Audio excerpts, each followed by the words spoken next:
Hello दोस्तों, कैसे हैं आप लोग। उम्मीद है कि बहुत ही अच्छे होंगे। दोस्तों आज देखेंगे प्रश्न जो कि आपके बिहार संगीत शिक्षक भर्ती में जो आपके पूछे जाते हैं, इंपॉर्टेंट प्रश्न जो वो हम लोग देखने वाले हैं। और साथ ही हम लोग देखेंगे उसके जनरल पेपर को, यानी कि 40 मार्क्स के जो अंतर्गत आते हैं, यानी कि जी के जीएस वाले सेशन को भी हम लोग देखेंगे।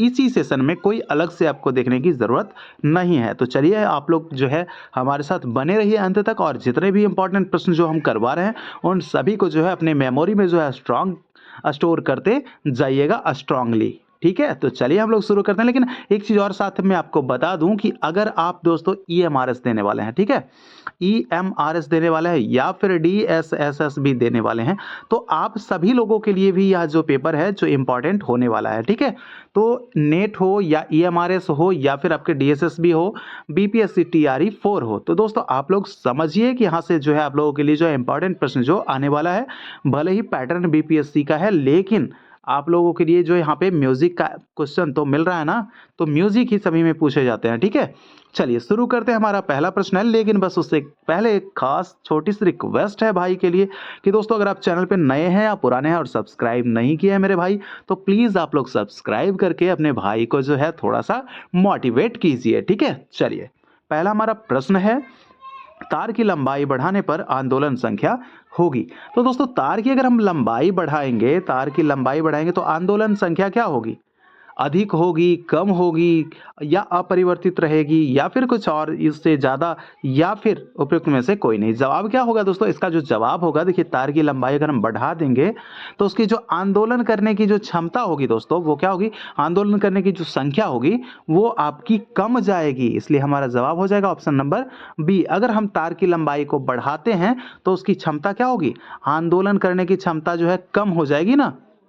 ठीक है, चलिए दूसरा नंबर हमारा प्रश्न कह रहा है कि तार की लंबाई घटाने पर आंदोलन संख्या क्या होगी। देखिए अगर हम तार की लंबाई हम बढ़ा रहे थे तो क्या हो रहा था कि आंदोलन संख्या वो क्या हो रहा था? कम हो रहा था। लेकिन यहाँ पे जब दोस्तों हम तार की लंबाई छोटी रखेंगे तो क्या होगा? ये जो है आंदोलित होगा, आंदोलन का संख्या इसका क्या हो जाएगा?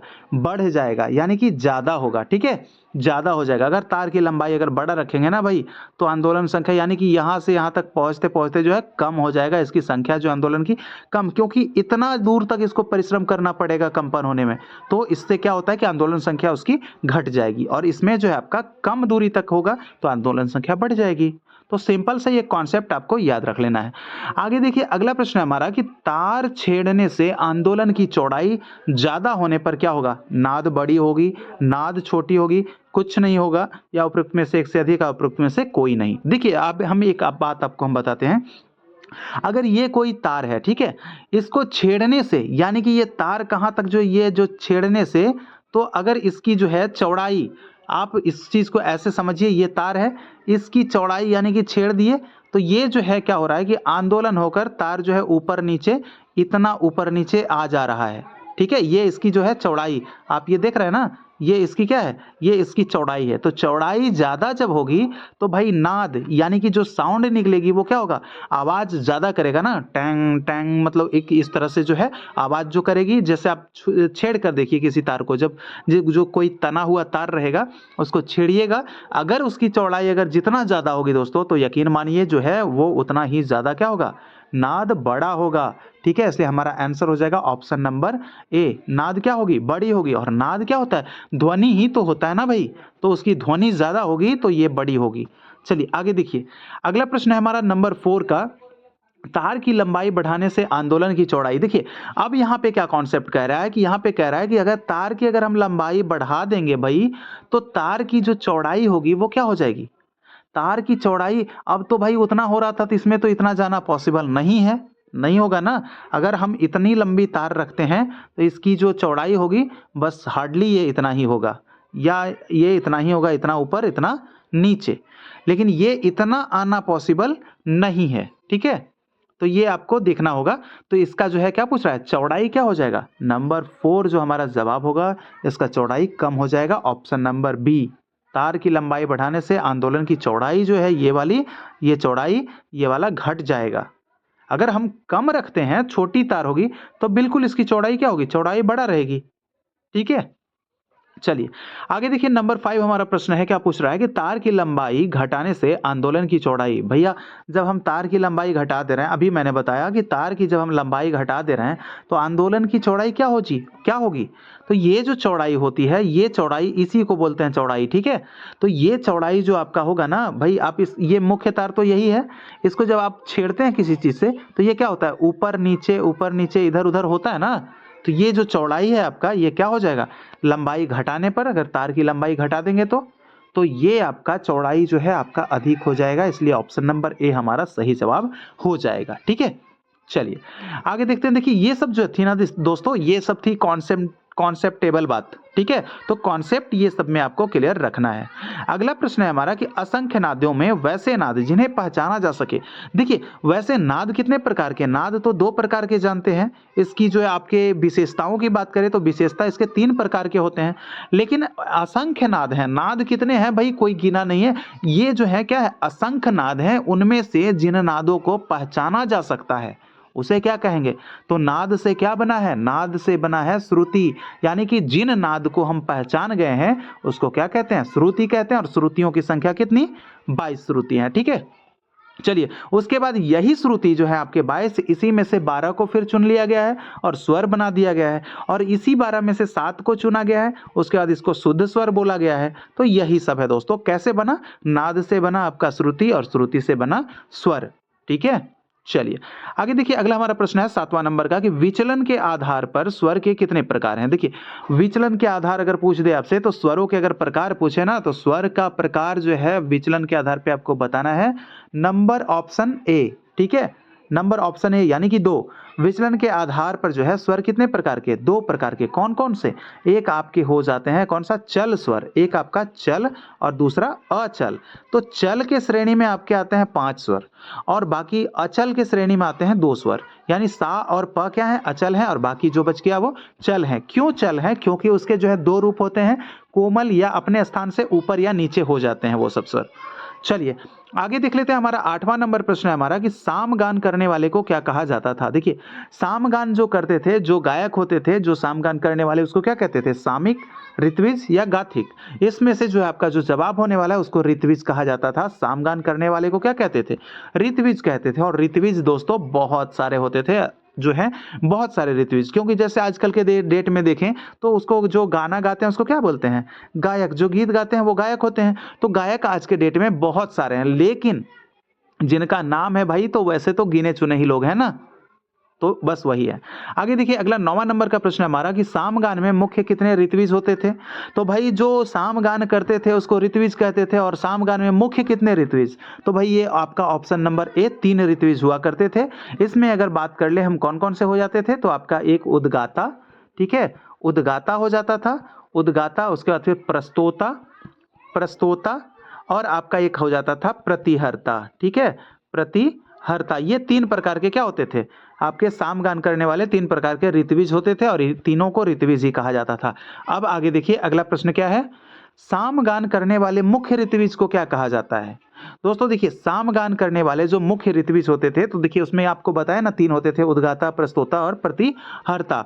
लेकिन ये 3 में से जो प्रमुख जो कहलाता था आपका उद्गाता कहलाता था, ठीक है, इसको कहते थे उद्गाता। सामगान के प्रमुख गायक को क्या कहते थे, उद्गाता कहते थे। सामगान करने वाले ऋत्विज को क्या कहते थे, तो उद्गाता कहते थे। तो याद रखना है, सामगान जो करते हैं उसको आपको उद्गाता नहीं कहना है डायरेक्टली, उसको कहना है ऋत्विज। अब ये ऋत्विज के 3 प्रकार हो गए, उसमें भी प्रमुख आपका उद्गाता हो गया, ठीक है।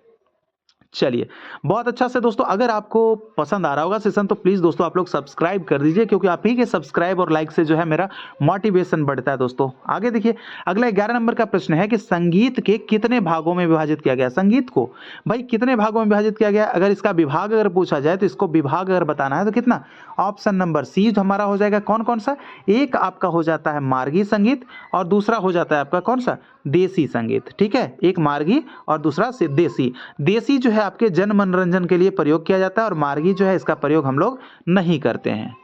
आगे देखिए, अगला प्रश्न हमारा 12 नंबर का प्रश्न है कि सरलता और सहजता से गाए बजाए जाने वाले गीत को क्या कहते हैं। क्या शास्त्रीय संगीत, सुगम संगीत या क्षेत्रीय लोक संगीत। इसको क्या कहा जाएगा?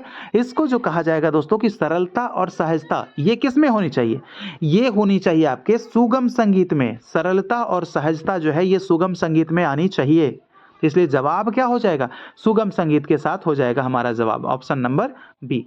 आगे देखिए अगला प्रश्न हमारा नंबर 13 कि संगीत के कितने ऐसे स्वर हैं जिनमें दो रूप होते हैं? भाई कौन कौन से ऐसे स्वर हैं जिनके दो रूप होते हैं? तो देखेंगे रे होता है, ग होता है, म होता है, प आपका नहीं होता है क्योंकि भाई ये अचल है, एक ही रूप में रहते हैं। ध होता है और उसके बाद फिर आपका नी होता है। कितने स्वर हो गए आपके? 1 2 3 4 और 5। ये जो आपके 5 स्वर हैं दोस्तों, यही 5 स्वर आपके सही जवाब हो जाएंगे जिनके दो दो रूप होते हैं, यानी कि शुद्ध भी होते हैं, कोमल भी होते हैं। लेकिन म एक ऐसा स्वर है जो कि आपका शुद्ध होता है और ये कोमल नहीं, ये तीव्र हो जाता है। ठीक है, चलिए आगे देखिए अगला है प्रश्न हमारा नंबर 14, इनमें से कौन वक्र संपूर्ण राग है? भैया देखिए वक्र संपूर्ण अगर राग की बताएंगे तो बात करेंगे तो यहाँ पे जो है यानी कि जाति पूछा जा रहा है कि किस राग की जाति है जो आपका क्या है? वक्र संपूर्ण है। तो थोड़ा सा ये आपको यहाँ पे देखना होगा। तो ये आपका गौड़ सारंग जो है इसकी जाति क्या मानी जाती है? जाति मानी जाती है वक्र संपूर्ण। दोस्तों आपसे एक सवाल है यहाँ पे कि यमन का क्या जाति है और यमन जो है आपका किस थाट का राग है? बिलावल की जाति क्या है? आप लोग फटाफट जो है आप लोग कमेंट कीजिए। यहाँ से आप लोगों के लिए 2 प्रश्न आए हैं। ठीक है, चलिए तो ये एक तरह से आपका मॉक टेस्ट है और फटाफट जो है जवाब देते चलना है आप लोगों को। चलिए आगे देखिए अगला हमारा प्रश्न है 15 नंबर का कि मेल राग वर्गीकरण की अवधारणा किस युग में अस्तित्व में आई? दोस्तों देखिए ये नीट का प्रश्न है, नीट में पूछा गया प्रश्न है, तो बस ला दिए इसलिए आप लोगों के लिए क्योंकि दोस्तों ये बीपीएससी से ज्यादा जो है अलग नहीं दिख रहा है। ये बीपीएससी में जो है ये लेवल का भी प्रश्न पूछा जाता है। ठीक है, तो जो है ये सब आपको कुछ जो मिलता जुलता जो यहाँ पे मिलेगा, आपको नीट का भी मिल जाएगा, बीपीएससी का भी मिल जाएगा, ईएमआरएस का भी मिल जाएगा। तो दोस्तों कहाँ से जो है आपका पूछेगा ये तो कोई नहीं जानता, लेकिन आपका पैटर्न जो हम पढ़ा रहे हैं वो बिल्कुल फुल्ली बीपीएससी पैटर्न है। ठीक है, भले ही प्रश्न कहीं का है लेकिन पैटर्न जो है आपका मॉडरेट और बिल्कुल प्रश्न जो है आपका बीपीएससी स्टैंडर्ड का है। तो चलिए देखेंगे, तो ये आपका हो जाएगा यहाँ पे जवाब मध्यकाल, क्योंकि मेल राग वर्गीकरण की अवधारणा जो है युग अगर पूछ रहा है तो ये मध्य में हुआ था, वैदिक में नहीं, प्राचीन में नहीं। ठीक है, मध्य में। अगला प्रश्न हमारा हो जाएगा क्या है? अंतर्गंधार और काकली निषाद युक्त मूर्छना है। देखिए मूर्छना के कितने? मूर्छना के 4 प्रकार बताया गया है ना। मूर्छना के कितने? 4 प्रकार और श्रुति के 5 प्रकार। ठीक है, आपका श्रुति बताना है, श्रुति के 5 प्रकार और मूर्छना के 4 प्रकार। कौन कौन सा होता है? औडविता और आपका क्या होता है? षाड्विता। एक होता है आपका साधारणीकृता और क्या हो जाता है ये एक और आपका क्या है? चलिए आप लोग फटाफट कमेंट कीजिए। देखिए अब हम यहाँ पे जो आंसर बताने जा रहे हैं, यहाँ पे जो बताएंगे आपको अंतर्गंधार और काकली निषाद युक्त जो मूर्छना होती है वो आपके क्या हो जाते हैं? साधारणीकृता। इसमें क्या होता है कि आपका अंतर्गंधार और काकली निषाद जो है ये आपका निहित रहता है और अंतर्गंधार और काकली निषाद क्या है?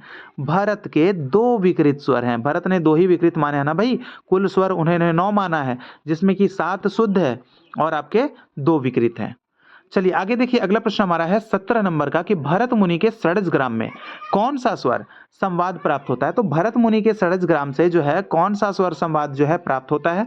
तो हम लोग तो जानते ही हैं भाई कि सापा और सामा तो बिल्कुल जानते हैं, लेकिन यहाँ पे जो आपका ये जो है कौन सा संवाद प्राप्त, देखिए नहीं होता है दोस्तों, यहाँ पे ध्यान दीजिएगा, नहीं होता है। तो नहीं वाला में जो आपका हो जाएगा रेप हो जाएगा, ये आपका जो है षड्ज ग्राम में नहीं होता है। सापा सामा ये आपका होता है स्वर संवाद। चलिए अगला प्रश्न हमारा नंबर 18, इनमें से असुमेलित का चयन कीजिए। बताना है दरबारी कान्हड़ा काफी, सुहा कान्हड़ा काफी, सुगराई कान्हड़ा काफी, उपरोक्त में से एक से अधिक या फिर उपरोक्त में से कोई नहीं। तो जवाब क्या हो जाएगा? देखिए इसमें जो भिन्न जो हमें चुनना है, असुमेलित का जो चयन करना है वो आपका हो जाएगा दरबारी कान्हड़ा काफी, क्योंकि दरबारी कान्हड़ा जो है भैया इसका थाट काफी थाट का नहीं है। बाकी हम देखेंगे तो सुहा कान्हड़ा ये आपका काफी थाट का है, सुगराई कान्हड़ा जो है आपका ये काफी थाट का है। तो इसलिए इसका जवाब जो हो जाएगा ऑप्शन नंबर ए हो जाएगा। आगे देखिए अगला हमारा प्रश्न क्या कह रहा है कि भातखंडे के अनुसार कौन सा स्वर है जो वर्तमान संगीत में वादी रूप में दिखाई नहीं देता है? भैया इंपॉर्टेंट प्रश्न है ये, आपको इंपॉर्टेंट इसको लगाना ही पड़ेगा। आप लोग इसको लगा लीजिए और याद कर लीजिएगा, बिल्कुल एक बार में याद हो जाएगा। अभी बस मैं बता रहा हूँ, बस आपको याद हो जाएगा। चलिए ये जो इसका आंसर है नी हो जाएगा, क्योंकि ये कभी आपने ऐसा जो है एक स्वर है जिसको आप लोगों ने वादी स्वर के रूप में नहीं देखा होगा। नी जो है ये कभी वादी नहीं हुआ हुआ है, आप किसी का भी उठा के देख लीजिए। सा वादी है, रे भी वादी है क्योंकि रेपा होता है वादी संवादी, सामा होता है आपका, सापा होता है ये आपका वादी संवादी, लेकिन नीधा नीपा ये सब आपने कभी नहीं देखा है, तो इसलिए आपका भातखंडे के अनुसार जो है वर्तमान में नी जो है आपका किसी का वादी रूप दिखाई नहीं देता है। अगला प्रश्न हमारा 20 नंबर का कि पाश्चात्य संगीत की सिंपल क्वाड्रुपल ताल किस हिंदुस्तानी ताल के समान है।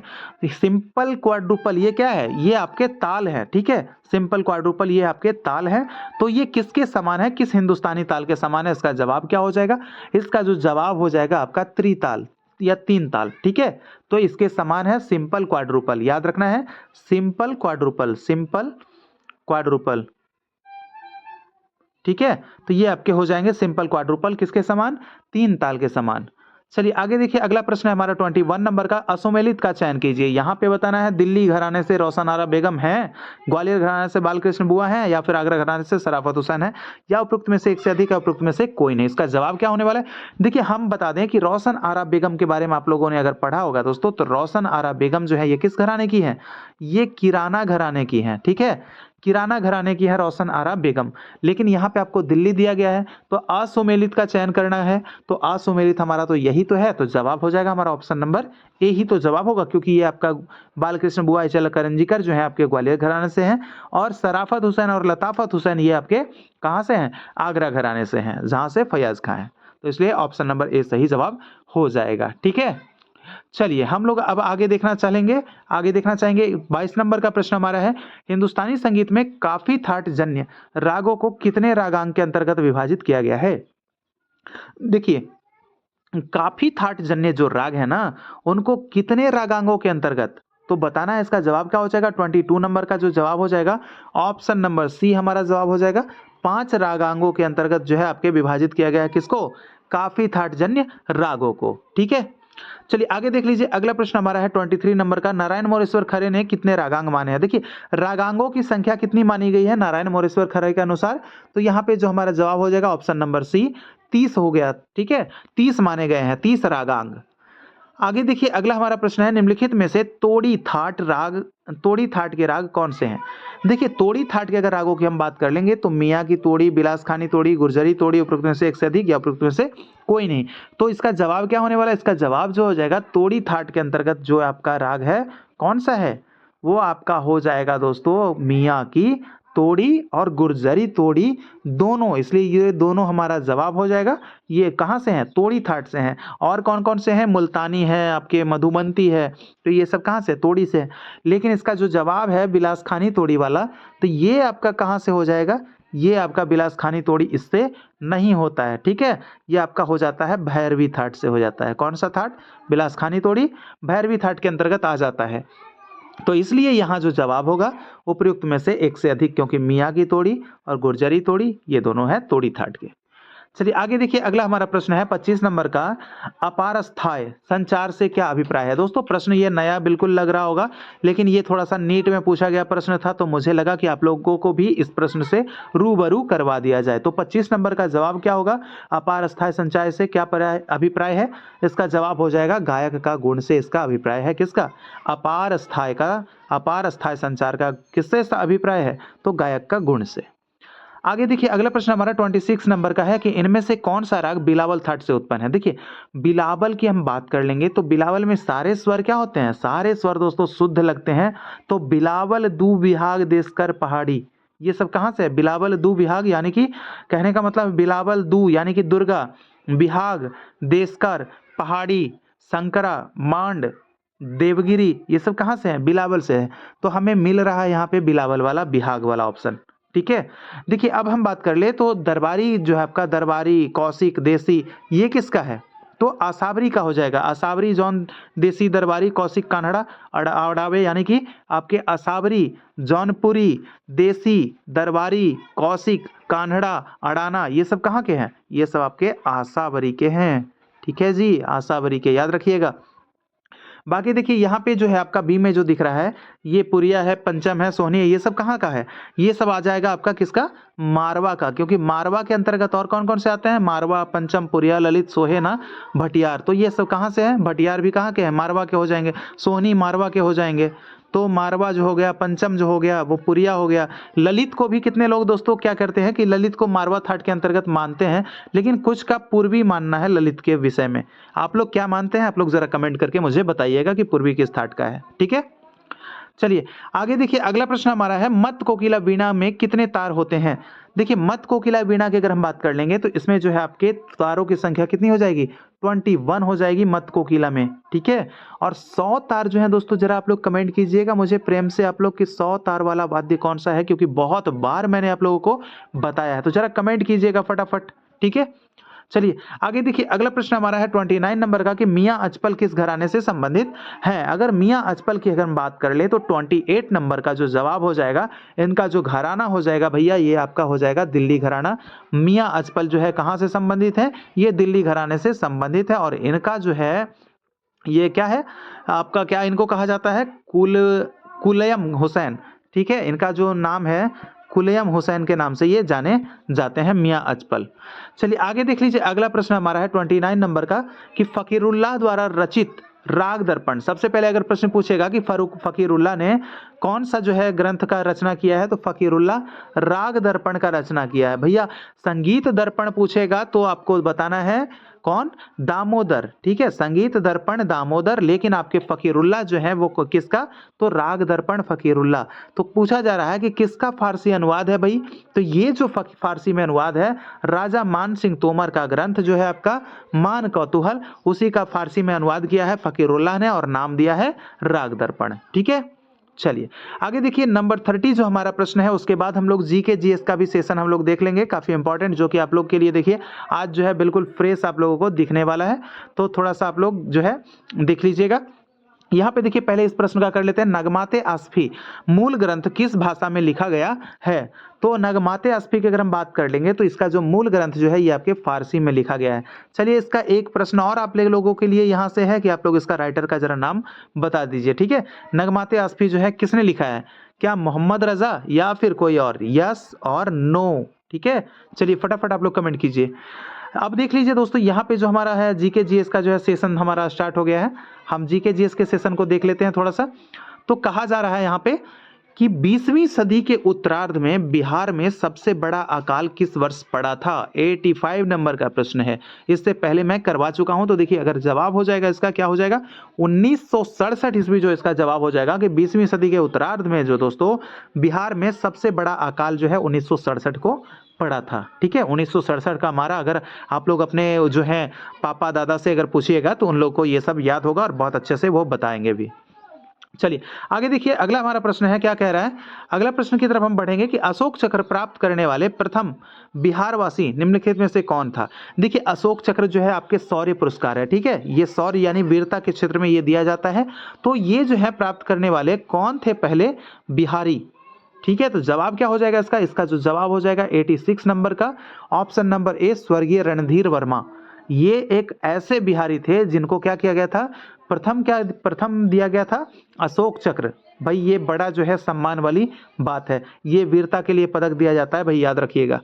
आगे देखिए अगला प्रश्न है, क्या पूछा जा रहा है? प्रथम बिहारवासी जिन्हें ज्ञानपीठ पुरस्कार मिला। देखिए भाई बिहार से प्रश्न है, आपको याद रखना पड़ेगा क्योंकि बीपीएससी जो है आपके बिहार से भी कुछ पूछता है, इसलिए आप लोगों को ये चीज़ जो है ध्यान देना पड़ेगा। देखिए थोड़ा सा दोस्तों एक चीज़ मैं बताऊं कि बैकग्राउंड से आप लोगों को कुछ हल्ला गुल्ला का आवाज़ आ रहा होगा, तो बिल्कुल उसको अवॉइड करके चलना है, क्योंकि भाई थोड़ा सा तो है उन लोगों का काम है करना हल्ला गुल्ला, लेकिन हम लोगों का काम है पढ़ना। तो बिल्कुल धैर्य से अच्छे से हम लोग अपनी पढ़ाई को जारी रखेंगे। चलिए, तो कौन है बिहारवासी जिन्हें कि क्या ज्ञानपीठ पुरस्कार मिला था? तो ये जो आपके ज्ञानपीठ पुरस्कार पाने वाले जो व्यक्ति थे ये थे आपके रामधारी सिंह दिनकर। ये भैया आपके क्या थे? ये जो है महान कवि थे रामधारी सिंह दिनकर। इनका जन्म जो है बेगूसराय जिले के सिमरिया गांव में हुआ था दोस्तों 1908 ईस्वी में। ठीक है, बेगूसराय जिले के रामधारी सिंह दिनकर जी रहने वाले थे। ये महान जो थे क्या थे? हिंदी साहित्य के कवि थे। आगे देखिए 88 नंबर का प्रश्न हमारा क्या कह रहा है कि बिहार के प्रमुख राजनेता रामविलास पासवान का निधन 8 अक्टूबर 2020 को दिल्ली में हुआ। उन्होंने बिहार के किस लोकसभा निर्वाचन का क्षेत्र का 9 बार प्रतिनिधित्व किया था? भाई कौन सा ऐसा था जहां से 9 बार उन्होंने प्रतिनिधित्व किया था? अगर आपसे पूछे कि इनकी मृत्यु कब हुई तो 8 अक्टूबर 2020 को कहां हुई? तो दिल्ली में हुई। ठीक है, और बिहार के किस लोकसभा निर्वाचन क्षेत्र से 9 बार प्रतिनिधित्व किया है? इसका जवाब क्या रहने वाला है? क्या मुजफ्फरपुर, हाजीपुर, कटिहार या फिर आरा? तो 88 नंबर का जो जवाब होगा दोस्तों ऑप्शन नंबर बी, इनका जो क्षेत्र रहा है हाजीपुर रहा है भाई, हाजीपुर। आगे देखिए अगला हमारा प्रश्न है दोस्तों, a brief history of time नामक जो है आपके ग्रंथ के लेखक कौन है? तो a brief history of time, इसके जो लेखक हैं दोस्तों 89 का जो जवाब हो जाएगा हमारा ऑप्शन नंबर डी हो जाएगा, स्टीफन हॉकिंस। ठीक है, चलिए आगे देख लेते हैं। अगला हमारा जो प्रश्न है स्टीफन हॉकिंस के बाद वाला, कि भारत के किस राज्य को प्राचीन समय में कामरूप के नाम से जाना जाता था? भैया ये इंपॉर्टेंट है, ये आपको याद रखिएगा। इसका जवाब हो जाएगा कामरूप जो है आपका, कामरूप कामाख्या का नाम सुने होंगे ना, तो ये आपके असम को ही जाना जाता था, असम का ही पुराना नाम था कामरूप। ठीक है, आपको ये चीज याद रख लेना है।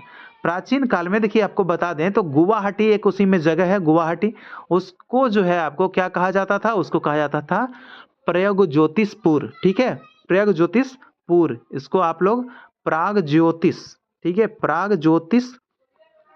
ज्योतिषपुर, ठीक है, ये कहा जाता था किसको? गुवाहाटी को। और असम को क्या? कामरूप। चलिए आगे देख लीजिए। अगला प्रश्न है हमारा, क्या पूछा जा रहा है? 1 नैनोमीटर बराबर होता है भैया, नैनोमीटर बराबर क्या होता है? 1 नैनोमीटर बराबर होता है आपका ऑप्शन नंबर, इसका जो जवाब हो जाएगा सी, यानी 1/10⁹ 1/10⁹ मीटर होता है 1 नैनोमीटर बराबर। ठीक है, अगर 1 नैनोमीटर के अगर स्पष्ट रूप से लिखें तो 10⁻⁹ मीटर हो जाएगा। ठीक है, ये आपका हो जाएगा।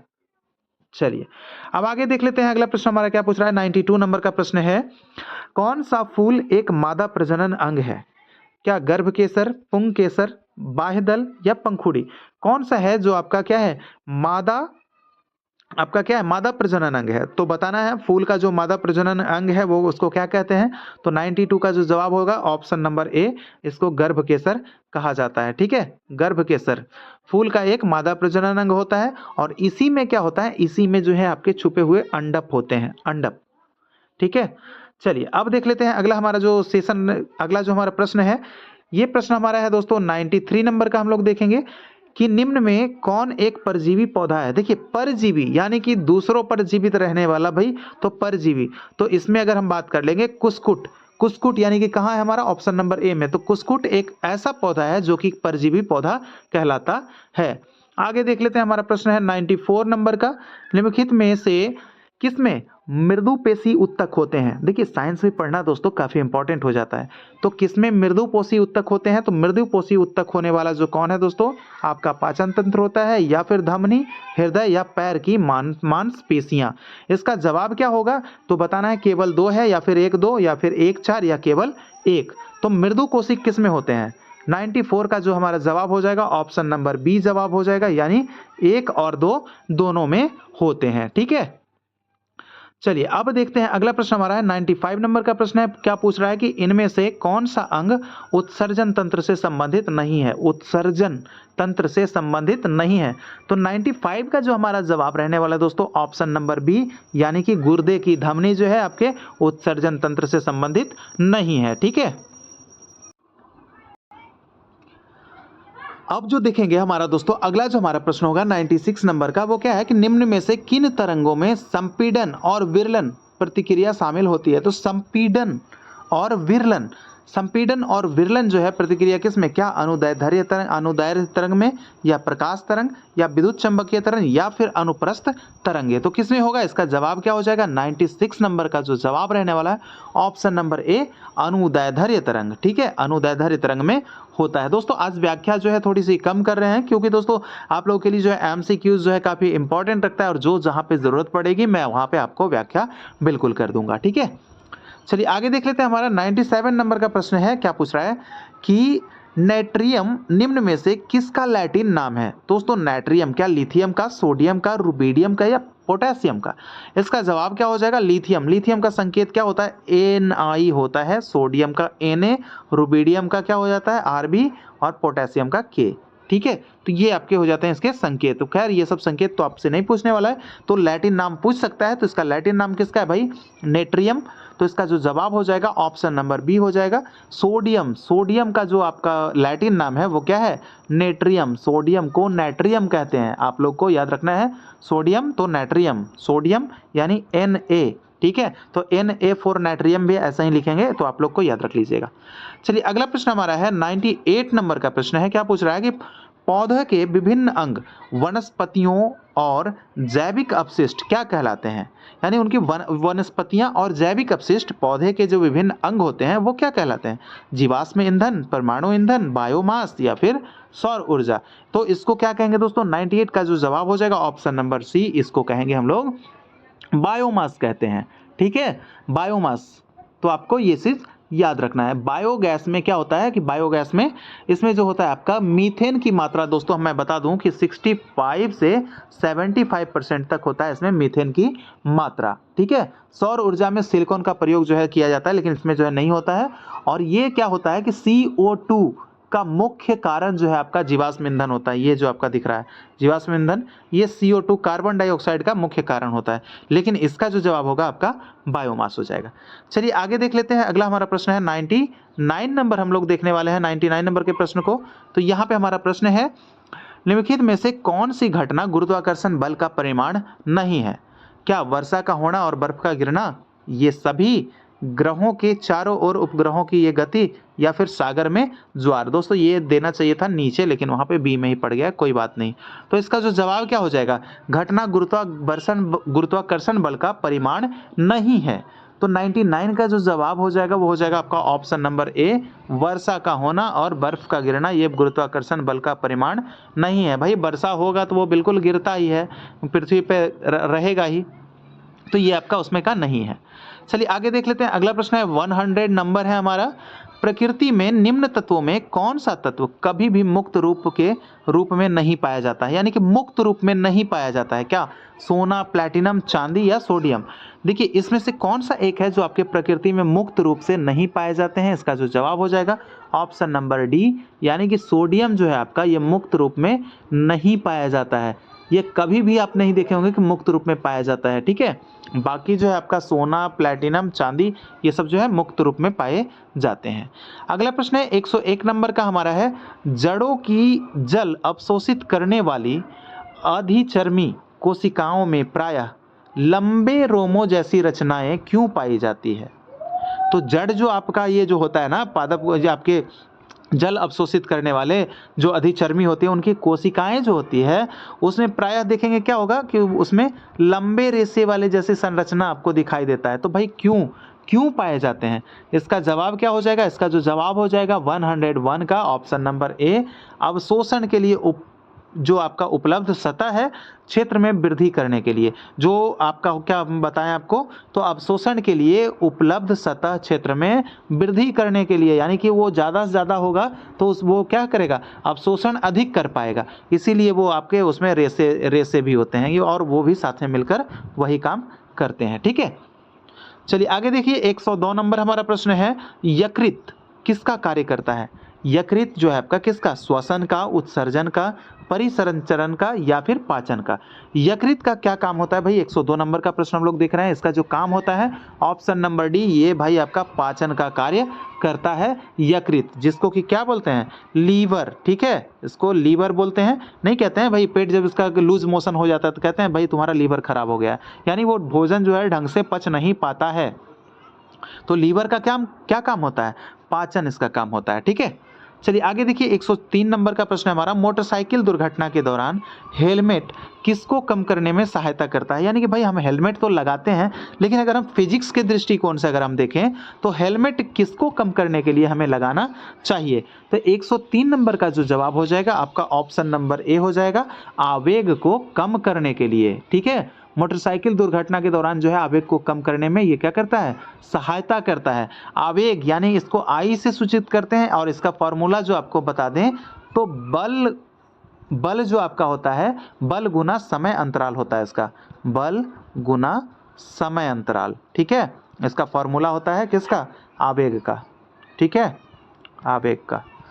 चलिए अब देखेंगे हम लोग आगे 104 नंबर अगला सेशन में, यानी अगले स्लाइड में। तो 104 नंबर का जो हमारा प्रश्न पूछ रहा है, निम्नलिखित में से क्या स्वच्छ ईंधन का गुण है? तो भाई स्वच्छ ईंधन का गुण क्या है, इसमें से हमको बताना है। इसका जवाब क्या हो जाएगा? इसका जवाब हो जाएगा प्रदूषण मुक्त। यानी जब स्वच्छ इंजन कोई होगा ना, स्वच्छ ईंधन जिससे खाना बनाते हैं, तो वो क्या होगा? जो आपका प्रदूषण मुक्त होगा, उसी को क्या कहेंगे? स्वच्छ इंजन। क्या गांव में जो है महिलाएं लोग घर में जो है खाना बनाती है चूल्हे पे, तो उसको हम लोग कह सकते हैं स्वच्छ ईंधन? बिल्कुल नहीं कह सकते हैं, क्योंकि वहां पे क्या होता है दोस्तों? प्रदूषण होता है। तो स्वच्छ जो आपका ईंधन होगा, जो प्रदूषण मुक्त होगा। चलिए आगे देखिए 105 नंबर का जवाब क्या होगा? क्वेश्चन हमारा है, पहले पढ़ते हैं। आपने जल में रियो की पत्ती, यानी कि रियो का लीफ जो है, उसको एक अस्थाई स्लाइड तैयार की है। ठीक है, मान लीजिए कि ऐसा कह रहा है कि आपने रियो की पत्ती की एक अस्थाई स्लाइड तैयार की है, और जब स्लाइड पर आप चीनी का प्रबल विलयन डालते हैं तो उसमें क्या परिवर्तन दिखाई देगा? तो उसमें क्या परिवर्तन दिखाई देगा दोस्तों? डायरेक्ट आपको इसका आंसर बताते हैं। उसमें जो परिवर्तन दिखाई देगा, बी होगा इसका आंसर। कोशिकाएं जो है जल का उत्सर्जन करेगी, और जिसकी वजह से वह क्या होगा? कोशिकाओं के अंदर मौजूद जो है सामग्री सिकुड़कर कोशिका भित्ति से क्या होगी? दूर हो जाएगी। यही होगा, चीनी का प्रबल आप विलयन डालेंगे तो। ठीक है, चलिए अब देख लेते हैं 106 नंबर का हमारा प्रश्न है। क्या पूछ रहा है दोस्तों? यहाँ पे जो है आपका, निम्नलिखित में से कौन सा कोशिकांग केवल पशु कोशिका में पाया जाता है? क्या लाइसोसोम, गोल्गी बॉडीज, या फिर सेंट्रोसोम, या राइबोसोम? ये आपके पशु कोशिका के बारे में पूछा जा रहा है 106 नंबर का।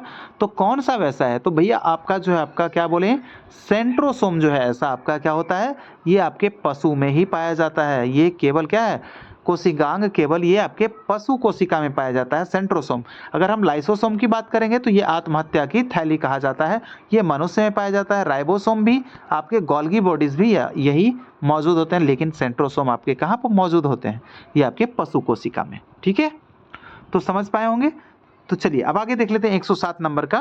निम्नलिखित में से कौन से बांधों का निर्माण के लाभ हैं? अगर कोई नदी है भाई, उस पर अगर हम बांध बनाना चाहें तो बांध का लाभ क्या होगा? क्या सिंचाई के लिए जल का संग्रहण कर पाएंगे, या फिर जल का आसान वितरण, या फिर उसमें जो है आपका विद्युत उत्सर्जन के लिए जल का संग्रहण? तो यहाँ पे जो आपका आंसर होगा दोस्तों, यहाँ पे आपका बता दूं, यहाँ पे थोड़ा सा आपके लिए जो है इसका कट गया है, तो मैं उसको नहीं जो है यहाँ पे ऐड कर पाया हूँ। तो आपको मैं बताता हूँ 107 नंबर का क्या होने वाला है। तो दोस्तों देखिए, आप लोगों को अगर सेशन अच्छा लगा होगा तो बिल्कुल आप लोग दोस्तों लाइक कर दीजिए, और चैनल को साथ ही सब्सक्राइब कर लीजिएगा। ठीक है, तो ये आपके 3 और 4 जो दिख रहे हैं, यानी कि 3 जो आपका ये बिल्कुल सही है, 4 तो दिख नहीं रहा है, इसलिए उसको जो है छोड़ देंगे। ठीक है, यहाँ पे मैं आपको लिख कर बताता हूँ, उसको अभी छोड़ देना है। तो स्पष्ट रूप से आप देखेंगे कि यहाँ क्या लिखा है? विद्युत उत्पादन के लिए जल का संग्रहण, यानी कि हम बांध बनाने का एक तो लाभ ये है हमारा कि विद्युत उत्पादन के लिए जल का संग्रहण कर सकते हैं। और क्या है कि बांधों से निकली जाने वाली नहरें जो है जल को अधिक दूरी तक क्या करता है? स्थानांतरित करने में सहायक करता है। भाई अगर हम यहाँ पे बांध बनाते हैं इस नदी पे, चलिए स्टार्टिंग से देखते हैं। देखिए ये एक आपका क्या है? नदी है। ठीक है, ये आपका नदी है, ये नदी है। अगर इस पे हम बांध बनाते हैं तो क्या होगा कि ये जो हमारा क्षेत्र है ना भाई, इसका तो लेवल, यहाँ पे वाटर का लेवल बढ़ेगा, और ये क्षेत्र और ये क्षेत्र क्या हो गए? ये जो है आपके नहरों के द्वारा सिंचाई ये क्षेत्रों में होती रहेगी। लेकिन अगर हम इसको खुला छोड़ देते हैं तो क्या होगा? यह क्षेत्र और यह क्षेत्र क्या होता है? नहीं, यहाँ पे जो है सिंचाई का कार्य हो पाएगा, और ये सीधा हमारा क्या होगा? पानी निकलते जाएगा। और हम अगर बांध बनाते हैं तो बिजली भी हम इससे उत्पन्न कर सकते हैं, और इन क्षेत्रों में हम सिंचाई भी कर सकते हैं। ठीक है, तो ये थे दोस्तों आज के जो प्रश्न थे आपके। तो आप लोग जो है फटाफट मुझे कमेंट कीजिएगा कि आज का सेशन आप लोगों को कैसा लगा है, और आप जो है ज़रूर से ज़रूर जवाब देने की कोशिश कीजिए जितना भी मैं प्रश्न पूछता हूं। ठीक है, तो चलिए दोस्तों, मिलेंगे आपसे अगले सेशन में कुछ नए प्रश्नों के साथ और नए सेशन में। जब तक के लिए इजाज़त चाहते हैं आपसे। जय हिंद, जय भारत, खुश रहिए और मस्त रहिए।